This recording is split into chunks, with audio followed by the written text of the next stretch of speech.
This is episode 9. It's the ninth of 16 episodes. And today we're going to talk about our AGM, our new committee, procedure, governance, and politics of this union. So join us as we reflect on the importance of equity through our lens of lived experience.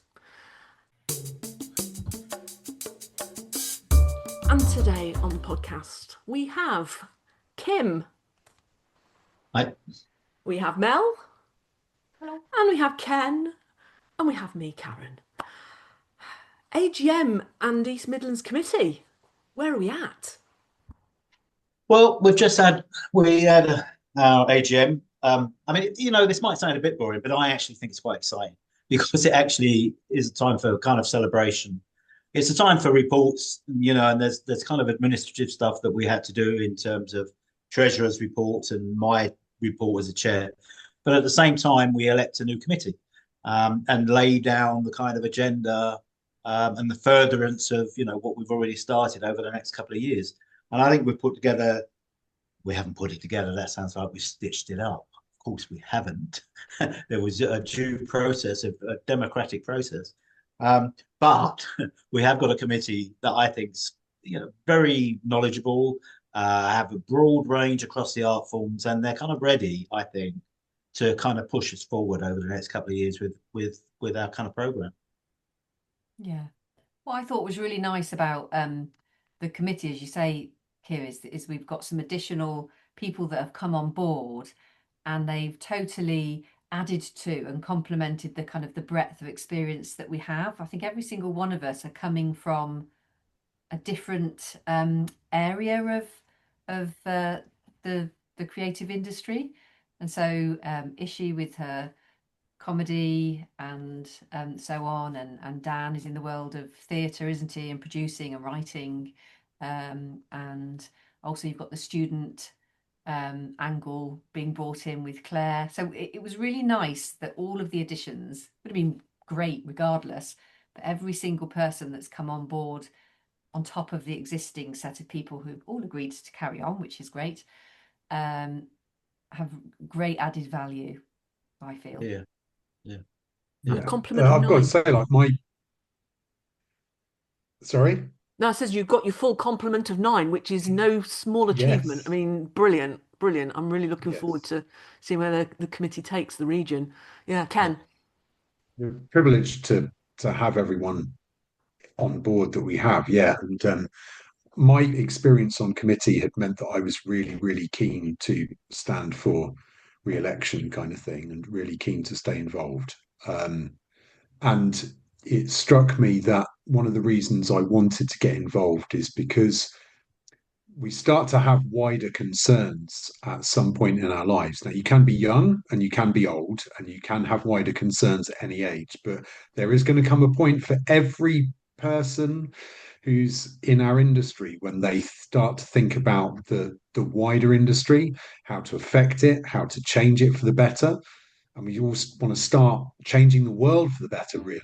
And our union with our industry right in front of us is a great way for us to start to change the world around us. And I think everyone there has that desire to do more than something just for themselves. Yeah, yeah, yeah. That No, I mean, said, and we that's could do with some more youngsters. yeah. You talked about young and older. Well, Just pointing that out. We could do with more yeah, youngsters. yeah. I mean, I think in terms of, I there was an interesting point at an AGM I actually went to on Saturday, which was for Republic. What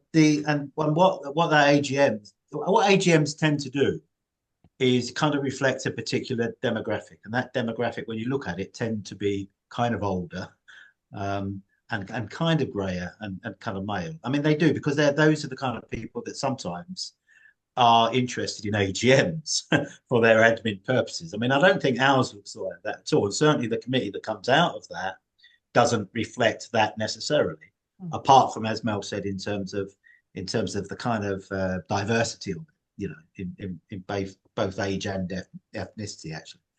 But it is nevertheless a mixed group of people from different art forms. Yeah.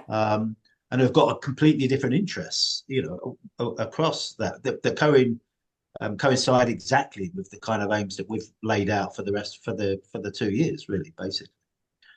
But AGMs are they, as I said at the beginning, the flip side of an AGM is a very kind of boring process. We don't want to go there.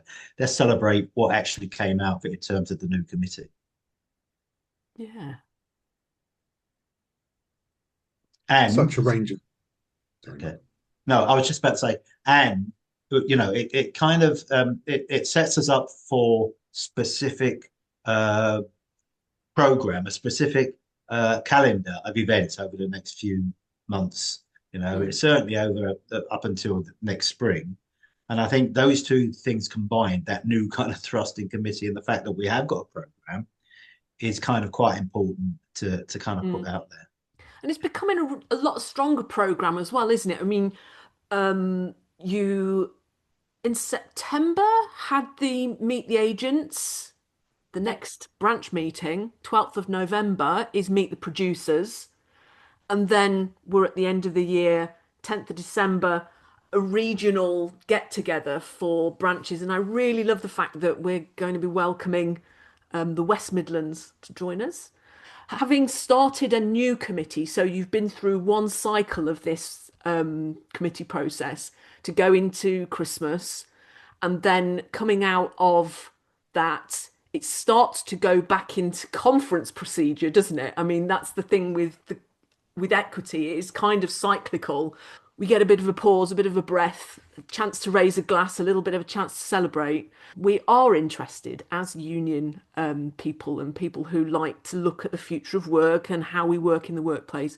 Procedure, politics, and governance is actually really fundamental. What's been important for this process that you've been through recently to get here, to have these two next meetings, so meet the producers and then taking us into the seasons? Well, I mean, I personally think it's chair. I think it's, I mean, you just kind of hit on the two sides of that process, really. I mean, the fact that we talk about governance and the fact we have to, there are, that cycle of things that we kind of have to fit in with. But I don't think we make that a boring, prosaic process. I mean, I think because of the program and because what we add to that in terms of speakers and presentations, and actually our main concern on the flip side is making sure that we continue with developing creative careers, for our members. And as you kind of indicate, those two things are connected. But I think on the whole, we try to keep that kind of theme running through all of them. The people we invite, the speakers we have, the kind of nature of each branch meeting, is built on that bedrock of way equity works. But also, we build on it in a way that is useful for people, is useful for artists and professionals. I mean, I think the combination of those things makes coming along, really important. Yeah. And one thing kind of leads to another, I think, is the more involved people get, albeit possibly because they're getting something out of it, they're coming along to an event to better and progress their career. The more involved they get, the more likely they are want to be involved in possibly the governance and the political side of things. So where are you meeting at the moment? A lot of the meetings are centred around Leicestershire. Where is the meeting taking place on the 12th of November? And where is the meeting taking place on the 10th of December? So the meeting on the 12th of November is at Sue Townsend Theatre. It's a beautiful auditorium. It's a shallow rate, 250 seats, and a wonderful deep stage. And we're really looking forward to being able to welcome people to that space, because then that space exists, and it's a great way to showcase another venue in Leicester. And we're also having our Christmas party. I think it's going to be at Curve. Yep. Excellent. So thank you very much, everybody, for listening to episode 9. If you've watched this on YouTube, make sure you like and subscribe. And if you're listening to this on Spotify, also do subscribe to us and make sure you listen in for episode 10.